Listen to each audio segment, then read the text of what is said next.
16 अप्रैल 1889 को लंदन की तंग गलियों में जन्मे चार्ली चैपलिन की जिंदगी शुरू से ही किसी साधारण कहानी जैसी नहीं थी। यह एक ऐसा जीवन था जिसमें खुशियां कम और संघर्ष ज्यादा लिखे गए थे।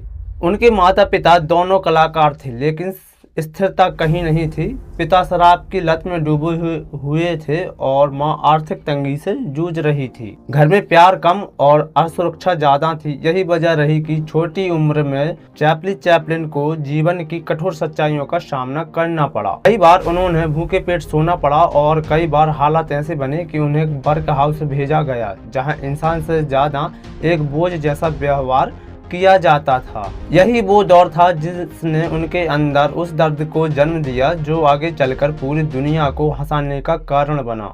जब एक बच्चे को मां का सहारा सबसे ज्यादा चाहिए होता है, उसी समय चैपलिन की मां ने मानसिक बीमारी का शिकार हो गई। उन्हें अस्पताल में भर्ती करना पड़ा। उस समय चैपलिन सिर्फ 14 साल के थे। उनके पास न घर था, न स्थिर जीवन और न ही कोई सहारा। कई रातें उन्होंने सड़कों पर बिताई, कई दिन बिना खाने के गुजारे, लेकिन उन्हें हालातों ने उनके अंदर एक अजीब सी ताकत पैदा की, लोगों को हंसाने की। उन्होंने बहुत कम उम्र में ही स्टेज पर कदम रखा और महसूस किया कि लोगों की मुस्कान उनके दर्द को कुछ समय के लिए मिटा देती है। क्या यह सिर्फ एक कलाकार का जन्म था या एक ऐसे इंसान का जिसने अपने जख्मों को कला में बदल दिया? 1914 में फिल्मों में कदम रखते ही चैपलिन ने एक ऐसा किरदार गढ़ा जिसने उन्हें अमर बना दिया, द ट्रैम्प। यह किरदार सिर्फ एक कॉमिक रूप नहीं था, बल्कि समाज के हर उस इंसान का प्रतिबिंब था जो गरीबी, अपमान और संघर्ष के बावजूद अपनी गरिमा बनाए रखता है। ढीले ढाले कपड़े, छोटी मूंछ, अजीब चाल और मासूम आंखें, इन सब के पीछे एक गहरी संवेदना छुपी थी। उनकी फिल्म में जैसे द किड में एक अनाथ बच्चे का दर्द दिखता, जबकि द गोल्ड रश में भूख और संघर्ष को हास्य के जरिए पेश किया गया। यही वजह थी कि लोग सिर्फ हंसते नहीं थे, बल्कि उनके किरदार से भी जुड़ जाते थे। सफलता इतनी कि पूरी दुनिया दीवानी हो गई। 1915 से 1920 के बीच चैपलिन सिर्फ एक अभिनेता नहीं, बल्कि ग्लोबल फेनोमेना बन चुके थे।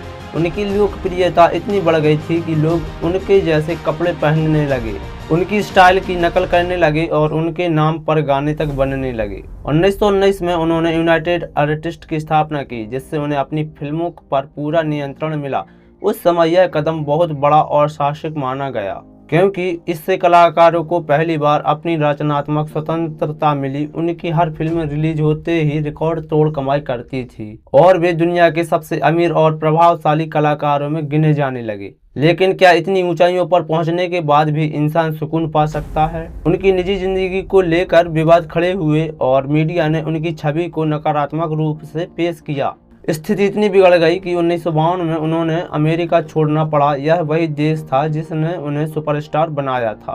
क्या यह विडंबना नहीं है कि जिसने दुनिया को हंसाया वही खुद समाज के फैसलों का शिकार बन गया? 1931 में चैपलिन की मुलाकात महात्मा गांधी से हुई, जो सिर्फ एक मुलाकात नहीं बल्कि विचारों का टकराव थी।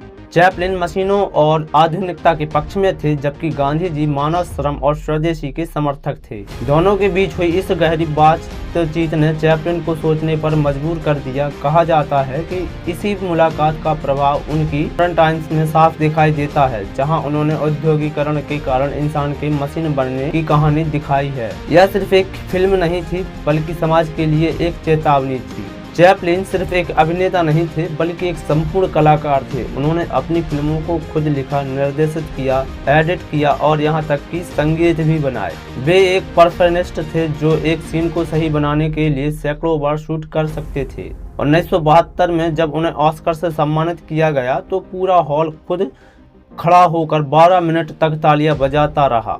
यह सिर्फ एक सम्मान नहीं था, बल्कि उस कलाकार के लिए दुनिया की तारीफ से एक भावनात्मक माफी थी जिसे कभी उसी दुनिया ने ठुकरा दिया था। 25 दिसंबर 1977 को चैपलिन इस दुनिया को छोड़कर चले गए, लेकिन उनकी कहानी वहीं खत्म नहीं हुई। उनकी फिल्में आज भी लोगों को हंसाती हैं, रुलाती हैं और सोचने पर मजबूर करती हैं। उनकी विरासत सिर्फ सिनेमा तक सीमित नहीं है, बल्कि हर उस इंसान के दिल में बसती है जिसने कभी संघर्ष किया है। शायद यही वजह है कि आज भी जब हम उनकी फिल्में देखते हैं तो सिर्फ हंसी नहीं आती, बल्कि दिल के किसी कोने में एक सवाल उठता है, क्या हम भी अपने दर्द को किसी की मुस्कान में बदल सकते हैं? आज की कहानी दोस्तों कैसी लगी हमें कमेंट करके ज़रूर बताइएगा। चैनल पर पहली बार तो चैनल को सब्सक्राइब करिएगा, अपने दोस्तों में शेयर करिएगा। बहुत बहुत धन्यवाद।